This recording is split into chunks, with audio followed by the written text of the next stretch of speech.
This channel does not promote any violent, harmful, or illegal activities. All content provided by this channel is meant for an educational purpose only.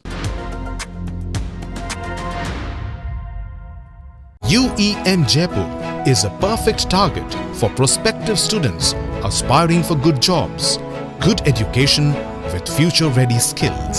নমস্কার, good morning, স্বাগত আপনাকে TV 9 বাংলায় morning super prime time নিয়ে আমি দীপ আপনাদের সঙ্গে।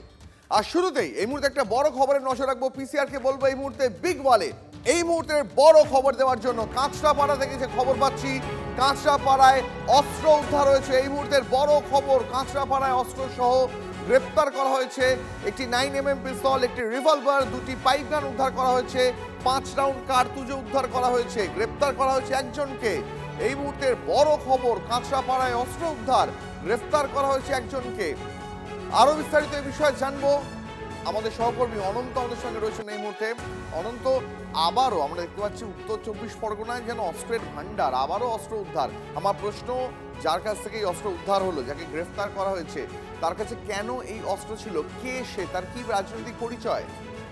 দেখো, 23শে June Kanchrapara পুরসভার যে চেয়ারম্যান কমল অধিকারী, অর্থাৎ প্রাক্তন বিধায়ক সুবোধ অধিকারী ভাই, তার যে সাকরেদ, সেই সাকরেদ অজয় মালিককে গ্রেপ্তার করার পর তাকে জিজ্ঞাসাবাদ করা হয়, তাকে রিকনস্ট্রাকশনে নিয়ে আসা হয়েছিল এবং তাকে রিকনস্ট্রাকশনে নিয়ে আসার পর সেখানে 5খানা আর্মস উদ্ধার হয়েছিল।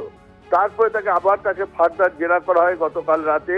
আজ সকালে আবার সেই 4খানা অস্ত্র, তার মধ্যে একটি হচ্ছে 9mm পিস্তল, একটি রিভলভার, দুটি পাইপ গান, একটি ঝোপের মধ্যে থেকে রেল কলোনি, কাঁচরাপাড়া যে রেল কলোনি, সেই রেল কলোনি থেকে উদ্ধার করে জগন্নাথ দাস নামে আরেক সাকরেদ কমল অধিকারী, প্রাক্তন চেয়ারম্যান কাঁচরাপাড়া পৌরসভা, সেই নানুকে গ্রেপ্তার করে, যার নাম জগন্নাথ দাস এলাজ নানুকে এবার জিজ্ঞাসাবাদ করে পুলিশ চেষ্টা করছে যে আর কোথায় কোথায় অস্ত্র লুকানো আছে। দেখো, এই 1 সপ্তাহের মধ্যে দেখো 9খানা আর্মস পাওয়া গেল কাঁচরাপাড়া এই দুজনকে গ্রেপ্তার করে।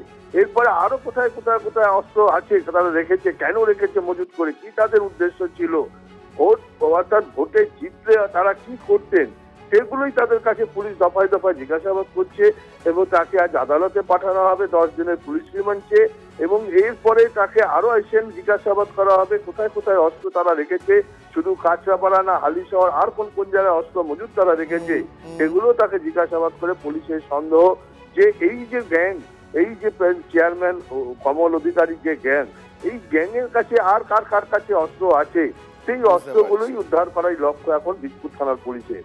ধন্যবাদ অনন্ত।